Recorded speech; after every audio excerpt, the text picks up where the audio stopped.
చేయాలి. పోయేముండా తిల్లికపెట్టి పోగూడదు, ఈ వెట్టి చాకిరీ ఎవరు చేస్తారు? మా ఆమ్మైతే ఇలా చేసేదా ఈ కాపురం బుగ్గిగాన్కు అని పేటుకున మెటికలు విరిచి పోసి పుట్టింటికి బయలుదేరింది. దారిలోనే అంకమ్మగారి కూడా పోతూ పేరమ్మ చెల్లెలి ఇంటికి వెళ్ళింది. చెల్లులు అంకమ్మకు తన కష్టాలన్నీ చెప్పుకుని ఏర్బింది. అంకమ్మ పేరమ్మను ఓదారుంటూ అక్కా అలా అంటున్నావు, నా చెర ఎవరికి చెప్పుకోను. సీకు అక్తముండా తగలాయమైంది. నాకు అలా కాదే, కట్టుకున్న మొగుడే నాపాలిటి యముడయాడు. నిన్నగాక మొన నే ఒక బంగారపు గొలుసు తెచ్చి మెళ్ళో వేశాడు.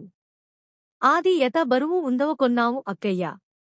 ఏదో సంతోషిప్తాడని అంత బరువు వేసుకుని మోళశాను, ఏత కసాయిగుండే అలా ఊరుకున్నాడు కాని సీపోయిందే అని కాస్త విసనికర పట్టుకుని విసిరిన పాపాన పోలేక, రామరామ ఏ జన్మనక్షత్రంలో పుట్టాడో జాలి అనేది ఏ కోసాన లేదుగదా.